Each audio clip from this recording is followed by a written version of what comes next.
Et la troisième chose, c'est des aides de destinée. Donc pour les relations amicales et amoureuses, tu as un choix à faire. Mais pour des aides de destinée, ce n'est pas toi qui choisis, c'est Dieu qui les envoie. C'est impossible pour un homme d'accomplir le plan de Dieu pour sa vie ici sur terre sans les aides de destinée. Même Jésus-Christ qui est Dieu n'a pas pu accomplir sa destinée sans les aides de destinée. La Bible dit lorsqu'il portait la croix, il était fatigué. Mais tu sais que si Jésus-Christ n'était pas crucifié sur la croix, s'il mourait ailleurs, il n'était pas sacrifié pour l'humanité. Il est mort comme toute autre personne. Il fallait qu'il meure sur la croix, c'était ça la prophétie. Et la Bible parle d'un homme qui a aidé Jésus-Christ à porter sa croix. Si Jésus-Christ continuait avec ses croix, il allait mourir avant d'arriver où il devait être crucifié et pour ça, il n'allait pas nous sauver. Donc il fallait un homme naturel pour porter cette croix et amener ça où Jésus-Christ devait être crucifié pour nos péchés. Donc si Jésus-Christ avait besoin d'un homme, il n'y a personne qui n'a besoin de personne. Tout le monde a besoin de quelqu'un pour accomplir sa destinée. Et pour ça, ce n'est pas une chose que toi-même tu choisis. Voilà pourquoi c'est très important de faire des prières. Seigneur, qui est-ce qu'il me faut pour que j'accomplisse ma destinée? Envoie-moi les aides de destinée. Ces personnes ne les choisissent pas. On prie, on réclame. Seigneur, envoie-moi les personnes qu'il faut pour que j'accomplisse ma destinée. Certaines personnes, ce ne sera peut-être pas des finances qu'elles vont te donner, mais des conseils. À chaque fois qu'elles te parlent, tes idées commencent à briller. À chaque fois qu'elles ouvrent la bouche, les idées deviennent claires dans ta tête. Pour d'autres personnes, c'est dans les moments de trouble. Chaque mot de leur bouche apporte la paix. Il faut savoir discerner ces personnes-là. Pour d'autres personnes, c'est la loyauté. Dieu va peut-être te confier des finances, mais si tout le monde autour de toi vole, qui va t'aider? Il peut te confier des finances, mais tu es entouré des braqueurs. Tu ne peux pas réussir avec eux. Mais il y a des personnes, tu sais que s'ils les donnent 100, je reviens, je trouve 100. Tu peux dormir tranquillement. Voilà également des aides de destinée.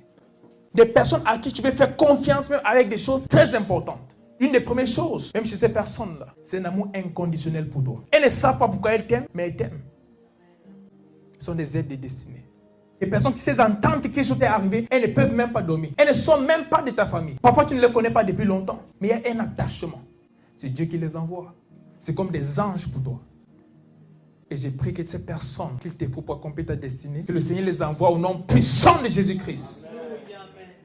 Certaines de ces personnes sont dans des positions d'autorité. Dieu t'a envoyé à des nations. Il t'a envoyé influencer le monde. Il t'a donné peut-être un don. Il t'a donné quelque chose. Mais il y a des personnes qui tiennent les clés des nations. Quand ils touchent ton passeport, ça passe partout. Il peut mettre juste sa signature. Quand tu arrives avec n'importe où, on t'accorde des documents qu'il faut pour entrer. Pourquoi? Il a un nom qui ouvre des portes. Il y a une autre personne, elle a des finances. Tu as peut-être le projet, mais tu n'as pas le financement. Et Dieu touche le cœur de cette personne. Et la personne dit, aussi longtemps que je suis en vie, tu ne manqueras jamais de finances pour quoi que ce soit. Des aides de destinée. Certaines de ces personnes, leur rôle, c'est de se rendre disponible quand tu as besoin. Elles se rendent automatiquement disponibles. Tu as l'impression qu'elles ne font rien d'autre de leur vie qu'attendre que tu aies besoin d'elles. Une fois que tu as besoin d'elles, elles sont déjà là. Ce sont des personnes que Dieu place pour te rendre la vie facile. Et tout homme a besoin de telles personnes. Pour d'autres personnes, peut-être physiquement, elles ne t'apportent rien, mais elles sont capables de te dire ce qui va se passer, comment tu dois agir par rapport au futur. Elles sont capables de te guider par rapport à là où Dieu t'amène. C'est comme des éclaireurs. Ils viennent te dire, en cette nouvelle saison, fais ceci, fais ceci, fais ceci. Tel projet que tu voulais faire, attends. Et tu vois, tu attends 2 mois, le projet là, tout le monde qui a investi là-bas a perdu. Et toi, tu devais investir tout ton argent. Mais une personne qui pouvait voir loin t'a dit, non, ne le fais pas. C'est vrai, on dit que maintenant le Bitcoin monte. Laisse le Bitcoin tranquille. Fais autre chose. 2 mois après, les gens perdent des millions. Des aides de destinée. Ce sont des personnes qu'il faut écouter. Tu peux être même meilleur qu'elles dans beaucoup de choses. Mais dans ce domaine-là, elles ont une grâce particulière. Il faut les écouter. Ce sont des personnes qu'il faut garder précieusement. Les aides de destinée vont t'aider même au niveau de tes relations amicales et tes relations amoureuses. Il y a des personnes avec qui je suis en contact aujourd'hui. Et parce que je suis en contact avec ces personnes, c'est impossible pour moi d'être en contact avec une qualité de personnes. Parce qu'autour d'elles, elles ne veulent pas ces genre de personnes-là. Alors pour cette raison, je n'ai pas entrer en contact avec ces personnes. Et ça me protège. Peut-être si tu es seul, je vais juste voir une personne qui fait n'importe quoi et dire bon, c'est pas grave, en tout cas nous sommes tous des jeunes. Mais je sais que même si je suis un jeune, parce qu'ils sont là, je ne peux pas voir n'importe quel jeune à côté de moi. Parce qu'ils vont me dire Samuel, tu vas là, tu es un prophète, Dieu t'a appelé à faire ça, ça, ça, ça. Et je leur donne cette autorité sur moi de me dire ne fais pas ça et je ne le fais pas. Parce qu'ils m'aident à accomplir ce pourquoi Dieu m'a créé. Une autre chose que tu dois faire face à des aides de destinée, c'est de pouvoir appliquer ce qu'ils te disent. Parfois tu ne le comprends pas, mais comme on dit aide, ils sont là pour t'aider.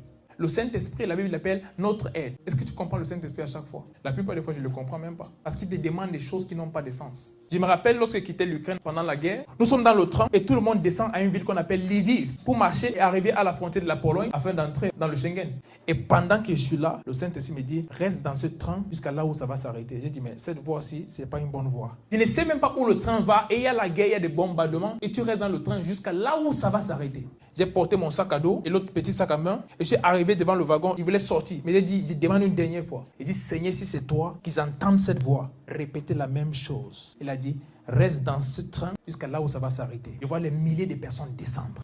J'ai dit, j'ai entendu la voix, je suis retourné m'asseoir. On a continué avec le train, on est arrivé sur une colline et c'était en hiver. Tu sais, la neige là-bas, c'est pas comme ici. Tout est blanc, tu vois rien d'autre que la neige. Et le train s'est arrêté brusquement.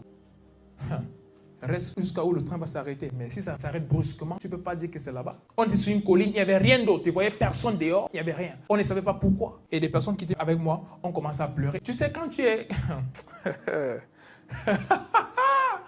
La copratelia mazatais. Quand tu as ta foi, quand tu es seul, la plupart des fois, tu n'es pas perturbé, surtout quand tu entends la voix du Seigneur. Mais quand il y a des gens autour de toi qui commencent à réagir d'une certaine façon, ça commence à affecter ta foi. Il y avait une fille à côté de moi. Lorsqu'elle m'a vu rester, elle m'a dit, pourquoi tu restes? J'ai dit, Dieu m'a dit de rester. Elle a dit qu'elle va rester. Non, Dieu ne lui a pas dit, Dieu m'a dit à moi, mais elle a décidé de rester. Et quand nous sommes restés dans le train, qu'est-ce qui se passe? Quand on s'arrête sur ce collier, elle me demande, nous sommes où? Je ne sais pas où nous sommes. J'ai souvent entendu une voix qu'il faut que je reste, pas on, que je reste dans le train. Elle a décidé de rester parce qu'elle avait vu peut-être quelques 2-3 prophéties. Elle dit, bon, peut-être le gars, si, peut-être il entend vraiment une voix. Mais là, elle est restée et elle est devenue une charge pour moi. Parce que là, elle ne restait pas pour elle, elle restait parce que j'ai dit que mon Dieu m'a dit de rester. Donc lorsque le train là s'arrête à cet endroit, elle me demande, nous sommes où? Je dis, moi, je ne sais pas. Elle me dit, mais tu as dit que Dieu a dit que tu restes. Elle dit, oui, il m'a dit ça. Elle m'a dit, donc, qu'est-ce qu'on fait maintenant? Je dis qu'on attend, on va partir. J'ai parlé comme ça, je parlais par la foi. Parce que moi-même, où on était, je ne savais pas où on était à ce moment. Et Dieu avait parlé et j'ai dit que, ok, je vais juste le faire. Quelques temps après, ce train décolle, on arrive à une ville appelée Ouzgorod, un village même. Il y avait un bus qui va aller à la frontière, il manquait juste 2 places. 2 places. Lorsque je suis descendu, cette fille et moi, nous avons pris le bus. Nous sommes allés pour couper l'histoire courte. On a passé presque 10 heures de temps debout. Mais le lendemain, nous étions en Slovaquie. Ceux qui sont allés à la frontière de la Pologne, descendant dans la ville qu'on appelle Lviv, ils ont été bloqués à la frontière pendant 3 jours dans le froid. Et certaines personnes sont même mortes à la frontière. Mais si ce n'était pas la voix de Dieu, ils seraient allés là-bas parce que tout le monde allait là-bas. C'était comme la bonne route. En plus, c'était même plus proche de l'Ukraine. Mais Dieu a dit, reste dans ce train jusqu'à là où ça va s'arrêter. Et c'était risqué. Mais le Saint-Esprit qui est une aide m'a dit, vas-y, reste dans le train jusqu'à là où ça va s'arrêter. Tout ce que j'avais à faire, c'était obéir. Ce n'était pas de comprendre. Je ne pouvais pas comprendre parce que je ne connaissais pas l'endroit. Mais j'ai entendu la voix et tout ce que j'avais à faire, c'est appliquer ce que j'ai entendu. L'une des choses avec les aides de destinée, c'est lorsque tu obéis à ce qu'elles te disent, tu arrives où Dieu veut que tu sois. Dieu ne peut pas toujours tout te révéler. Il peut te révéler la fin de la chose. Mais comment tu vas arriver là-bas, la plupart des fois, il laisse ça dans l'anonymat. Et c'est ton obéissance ce qu'on te dit qui t'amène là-bas. Je me rappelle, en 2020, j'étais en train de demander au Seigneur, est-ce que j'arrête tout et je commence le ministère? Est-ce que je joue au foot d'abord et je viens faire le ministère après? Ou est-ce que je fais les deux ensemble? Et je me posais tellement de questions. Et un jour, j'ai dit non. Pourquoi me poser toutes ces questions quand j'ai un pasteur? Je suis allé le voir. J'ai dit, pasteur, à chaque fois que j'entends un homme de Dieu prêcher, j'ai l'impression que c'est moi qui est devant. Je vais juste monter et commencer à prêcher. Je ressens ça en moi, mais en même temps, j'aime le foot. Et j'ai le talent pour le foot. Et pour moi, en ce moment, j'aimerais jouer au foot. Je sens cette pression pour commencer à prêcher. Et il m'a dit, il y a combien de jeunes comme toi qui ressentent cette pression pour commencer à prêcher? J'ai dit, il n'y en a pas plusieurs. Il m'a dit, c'est avec que Dieu est en train de donner un signe. Et il m'a dit, commence à jeûner jusqu'à ce que Dieu te réponde. Pas que tu jeûnes 3 jours, tu arrêtes. Si Dieu prend 1000 jours pour te parler, tu jeûnes pendant 1000 jours. S'il prend 1 jour pour te parler, tu jeûnes pendant 1 jour. Mais il m'a dit, jeûne jusqu'à ce que Dieu te réponde. Et en quittant de son bureau, j'ai dit, je vais appliquer cela. Je vais aller jeûner jusqu'à ce que Dieu me dise, voici ce que je veux que tu fasses. Et parce que j'avais déjà décidé d'obéir dans mon cœur. Le lendemain, qui était un lundi, j'ai commencé un jeûne. Le même jour, Dieu m'a parlé. Non seulement il m'a parlé, il a confirmé par 3 personnes. Et ceci, c'était même pas parce que j'ai jeûné un jour, c'était parce que j'ai obéi, j'ai décidé de faire ce qu'il m'a demandé de faire. Il était une aide de destinée pour me guider vers là où Dieu voulait que je sois. Mais il fallait que j'obéisse. Et quand Dieu m'a parlé, à partir de ce jour, il m'a guidé pour beaucoup d'autres choses. Mais il fallait que j'obéisse d'abord à la voix d'un homme. Jeûne jusqu'à ce que Dieu te parle. Les aides de destinée sont des personnes avec qui tu dois cheminer. Parfois, elles interviennent à un moment de ta vie. Pour d'autres, vous devez marcher ensemble jusqu'à la fin. Ce sont des personnes que tu dois honorer. Parce que la plupart des fois, elles ne gagnent même pas de ce qu'elles font dans ta vie. Tu ne peux les payer pour ce qu'elles font. Tu ne peux les récompenser pour ce qu'elles font. Alors la chose que tu dois faire pour continuer à bénéficier de ce que Dieu a placé dans leur vie pour toi, c'est l'honneur. Les honorer. Vous savez, la Bible dit, celui qui est fidèle avec peu, plus lui sera confié. Et la plupart des fois, nous pensons qu'il s'agit juste du matériel. Si tu as peu d'argent, tu es fidèle avec, Dieu va te donner plus d'argent. Si tu as peu de maisons, et tu fais ce qu'il faut avec, Dieu va te donner plus de maisons. Mais même des personnes des aides de destinée que tu as maintenant, quelle est ta réaction face à ces personnes? Quel est ton niveau d'honneur face à ces personnes? C'est ça qui détermine si Dieu va t'envoyer d'autres aides de destinée. L'honneur est très clé dans ce royaume pour recevoir, peu importe, que ce soit des choses physiques comme des choses spirituelles. L'honneur, c'est la clé, l'honneur, c'est la monnaie. Est-ce que tu honores les aides de destinée que Dieu a placées devant toi en cette saison? Parce que cela va déterminer si tu auras les autres aides de destinée pour les saisons qui arrivent. Et c'est une chose dans notre génération. L'honneur n'est pas l'une des choses sur laquelle on se focalise. Parce qu'on a grandi surtout ici en Europe. L'honneur n'existe même pas ici. Mais ce sont des vertus que lorsqu'on perd, on ne peut accomplir notre destinée. C'est juste impossible d'accomplir ta destinée quand la notion de l'honneur n'est pas là. La Bible dit, le plus grand bénit le plus petit. Qui veut dire, tu dois avoir cette vision de quelqu'un qui a été placé au-dessus de toi par Dieu dans un aspect ou même dans la vie pour pouvoir recevoir de ce qu'il y a dans cette personne afin de toi-même monter. Voilà pourquoi la Bible dit, il faut te rabaisser afin que tu sois élevé. Je dois avoir cette vision de Dieu l'a placé quelque part où je dois aller. J'ai besoin de quelque chose qu'il a. J'ai besoin de quelque chose qu'elle a pour atteindre un niveau. Et pour cette raison, je prends une position inférieure pour en bénéficier. Mais l'orgueil peut nous faire penser qu'on ne doit pas le faire. Et naturellement, on peut penser comme ça. Mais qu'est-ce que la Bible dit? Il y a plusieurs choses que je ne pouvais pas accepter dans ma vie. Mais à un moment, je me suis dit, c'est Dieu qui m'a créé. Dieu a un plan pour moi. C'est vrai, j'ai ma façon de faire. Mais c'est son plan. Donc si c'est son plan ne va pas marcher à ma façon. Son plan va marcher à sa façon. Donc, qu'est-ce que la Bible dit? Il faut servir pour recevoir. Donc, je sais sur les hommes de Dieu. Parfois, je ne les connais même pas. Mais je viens servir sur eux. Pourquoi? Samuel a servi sur Élie. Élisée a servi sur Élie. David a servi sur Saül qui était même disqualifié par Dieu, mais il était encore le roi. David a servi. Donc, j'ai compris que si tu veux le manteau, c'est le service. Ce n'est pas ce que tu penses. Si c'est le ministère que tu vas faire, alors tu vas te baisser et servir sur un autre homme de Dieu. Si c'est le business que tu vas faire, tu vas chercher quelqu'un qui réussit dans ce domaine-là et apprendre de lui. Et tu ne vas pas apprendre en tant que son égal, tu vas te baisser. Ce sont des codes dans la vie. Et la plupart des fois, nous ratons des aides de destinée parce que nous ne prenons pas la position qu'il faut. Donc, après avoir détecté ces personnes, après l'honneur, il faut prendre une position pour recevoir. C'est très important. Alors, si tu trouves ça correct dans ces trois domaines, tu vas accomplir la volonté parfaite de Dieu pour ta vie. Première, des relations amicales. Ce sont les premières relations que nous avons, des personnes autour de nous, nos amis. La deuxième chose, c'est le choix de conjoint qui t'accompagne sur ce voyage. Quelle est la personne qui t'accompagne? Est-ce que c'est la personne faite pour t'accompagner? Est-ce que c'est l'aide que Dieu a prévue pour ta destinée? Et la troisième chose, ce sont des aides de destinée. Et pour avoir des aides de destinée, il te faut prier pour quelque chose qu'on appelle la faveur. La faveur. Parce que c'est la faveur qui attire ces personnes. Comme j'ai dit tantôt, parfois elles ne savent même pas pourquoi c'est pour toi qu'elles le font, mais elles le font quand même parce que c'est toi. La faveur est quelque chose qui attire ce que tu ne mérites pas. Je me rappelle plusieurs fois, je suis même entré dans des bureaux, c'était déjà l'heure de fermeture. Mais je suis entré, j'ai dit s'il vous plaît, j'ai besoin d'un billet, je dois voyager. Turkish Airlines au Cameroun. Et ils essayaient, parce que ce n'était plus l'heure de travail, c'était difficile de caler un vol. Mais malgré ça, ils essayaient encore, ça échouait, ils essayaient, ils ont trouvé un billet pour moi. C'est la faveur. C'est la faveur. Tu vois des personnes qui sont prêtes à se sacrifier pour toi, prêtes à faire des choses pour toi que même les membres de ta famille ne peuvent faire. C'est la faveur qui amène ce genre de choses. Et je déclare qu'en ce jour, cette faveur-là se repose sur toi au nom puissant de Jésus-Christ. Que lorsque les gens te voient, ils sont comme poussés par l'Esprit de Dieu à faire des choses qu'eux-mêmes ne comprennent pas. Que tu es dans une foule, quelque part, on dit, monsieur, madame, vous, venez, vous. Vous êtes même derrière, on dit non, pas vous, l'autre derrière, venez. C'est la faveur. Que vous partez faire un concours, les autres sont même plus qualifiés que toi, mais lorsqu'on voit ton visage, il y a quelque chose qui attire. On aime celui-là. Et parfois, c'est juste un petit sourire. J'ai entendu parler des interviews qu'on a fait à certaines personnes et tu te demandes si elles ont utilisé quelque chose. Ils disent, bonjour messieurs, comment vous vous appelez? Et dans son nom. Vous êtes célibataire? Oui. Félicitations, c'est votre boulot. C'est quoi ça? Tu veux être manager quelque part, on te demande si tu es célibataire, comment tu t'appelles pour te donner le job? On ne demande pas l'expérience, rien d'autre, juste ça. Il y a une femme à Christ Embassy, elle voulait aller faire un entretien et elle s'est déjà habillée et le Saint-Esprit lui demande change et porte telle jupe. Change, donc tu es presque en retard, il te dit change cet habit, porte l'autre. Ce n'était pas un habit qu'elle a acheté au ciel, un habit comme tout autre.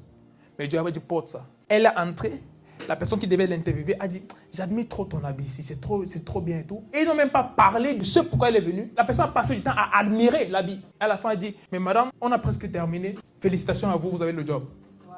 À cause d'un habit, pas d'interview.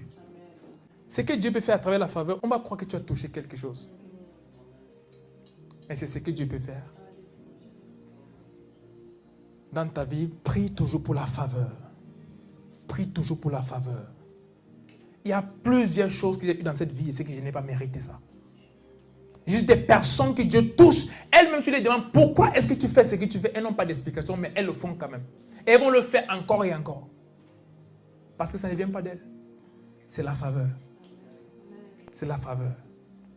Et j'ai prié que Dieu vous envoie des personnes qui vont vous aider et vous accompagner à accomplir sa volonté parfaite pour vous. Au nom puissant de Jésus-Christ. Que les choses pour lesquelles les autres se battent, les gens vont se battre pour faire ces choses pour vous. Au nom puissant de Jésus. Si les gens vont dans la secte et prennent des choses pour manipuler les gens, nous qui sommes les fils d'un roi, les fils de celui qui possède cette terre, nous ne pouvons être là et mendier pour les choses que d'autres ont facilement. Cette grâce pour la facilité. Cette grâce pour obtenir des choses facilement. Cette grâce qui attire des aides destinées. Cette grâce qui attire de bonnes personnes autour de nous dans tous les domaines. Je déclare qu'à partir de ce jour, cela soit ton partage au nom puissant de Jésus-Christ. Qu'à partir de cet instant, cette grâce-là soit visible dans ta vie à tous les niveaux, au nom puissant de Jésus-Christ. Et que par le passé, tout ce qui était comme un voile, qu'à chaque fois que tu arrives au bon endroit, où il y a des bonnes personnes, il y a comme quelque chose qui les empêche de te voir, il y a comme quelque chose qui les empêche de t'aider. Je déclare que ce voile soit déchiré au nom puissant de Jésus-Christ. Et qu'à partir de ce jour, partout où tu arrives, que la faveur soit la première chose qui est vue au nom puissant de Jésus-Christ. Liko se franta acta cora dietes, qui anoncre sovrano.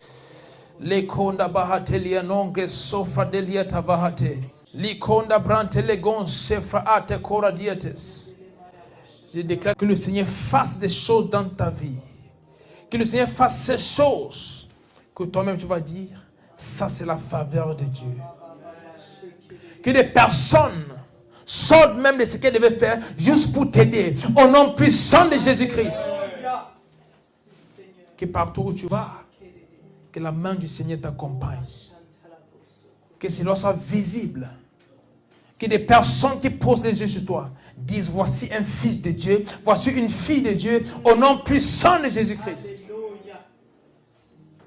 Les choses qui étaient difficiles avant, je déclare qu'elles sont faciles désormais. Les choses pour lesquelles tu te battais avant, je déclare que ces choses se battent pour toi désormais. Les portes qui étaient fermées avant, je déclare que c'est toi qui choisis par quelle porte entrer maintenant. Parce qu'elles sont toutes ouvertes au nom puissant de Jésus-Christ.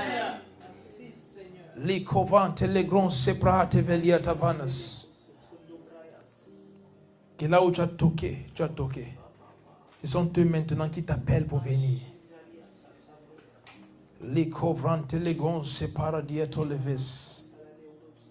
Seigneur, je déclare que tu fasses une chose dans la vie de ton peuple, qui les transforme pour toujours.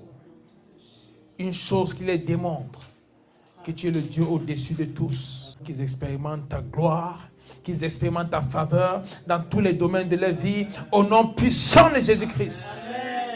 Et je prie que toute erreur qui a fermé des portes, toute erreur commise par le passé, même au niveau des aides de destinée, je déclare que ta miséricorde parle à notre faveur maintenant et ces erreurs sont effacées au nom puissant de Jésus-Christ. Et toute chose se met en place maintenant.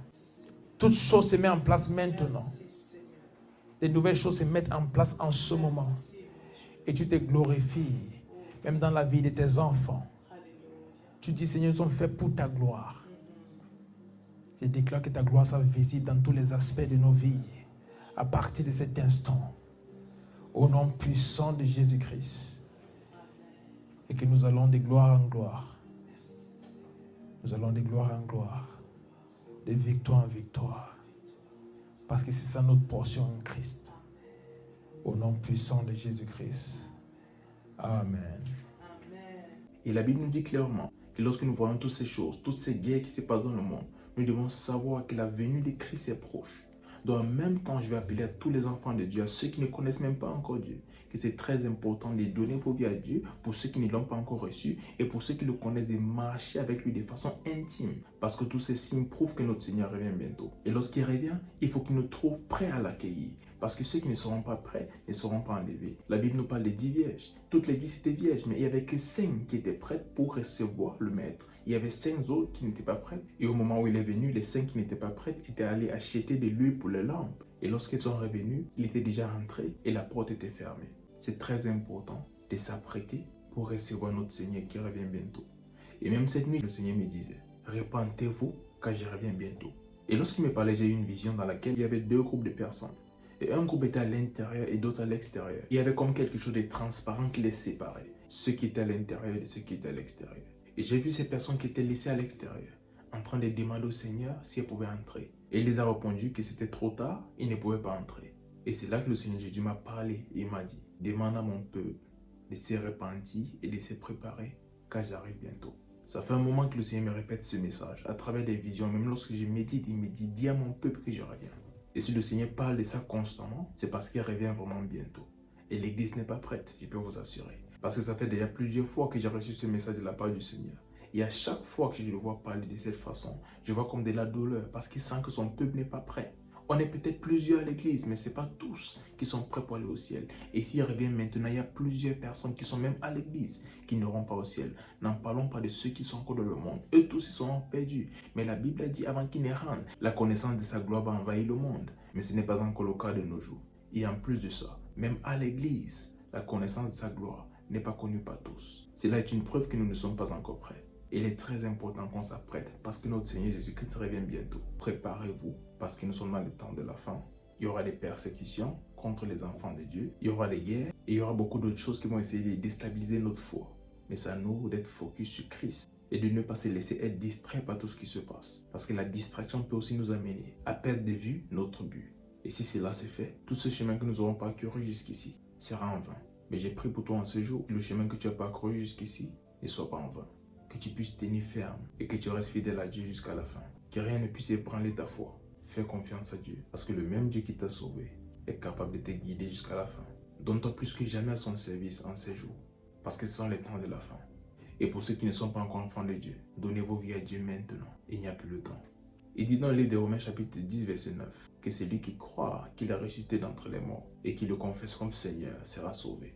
Et en ce moment, si tu n'as pas encore donné ta vie à Christ, je t'invite à prendre cette décision dès cette seconde afin de devenir enfant de Dieu et de vivre pour lui tous les jours de ta vie. Si tu prends cette décision, alors tu seras sûr que lorsqu'il revient à n'importe quel moment, tu iras au ciel avec lui. Si tu prends cette décision, répète juste après moi. Et pendant que tu répètes cela, crois-le vraiment dans ton cœur et tu seras sauvé à partir de ce jour. Dis Seigneur Jésus, merci pour ma vie. Merci pour tes projets pour moi. Je reconnais que je suis pécheur. Mais par le prix que tu as payé sur la croix, avec ton sang, tu m'as racheté. Je crois dans mon cœur que tu es ressuscité. Et en ce jour, je te confesse, Seigneur et Sauveur de ma vie. Et par la foi, je reçois le don de la vie éternelle. Merci Seigneur, car je suis né de nouveau. Je suis ton enfant. Les choses anciennes sont passées. Et voici toutes choses sont devenues nouvelles. Par ta grâce, je vivrai pour toi tous les jours de ma vie. Au nom puissant de Jésus. Amen. Félicitations. Si tu as fait cette prière, dès cet instant, tu es un enfant de Dieu. Cherche une bonne église dans ta ville et va y persévérer afin qu'il t'apprenne les voies de Dieu et la parole de Dieu. Marche intimement avec Dieu. À partir de ce jour, prends du temps quotidiennement pour lire ta Bible et pour prier. Et je prie que le Seigneur te fortifie, même dans ta marche avec lui, et que son Saint-Esprit t'habite et qu'il te guide, qu'il te remplisse et qu'il t'aide à accomplir la volonté de Dieu pour ta vie. Et surtout qu'il t'aide à demeurer ferme jusqu'au dernier jour, lorsque le Seigneur Jésus-Christ va revenir pour prendre les siens. Au nom puissant de Jésus-Christ. Amen. Que Dieu vous bénisse. C'était le prophète Samuel Famba. Shalom.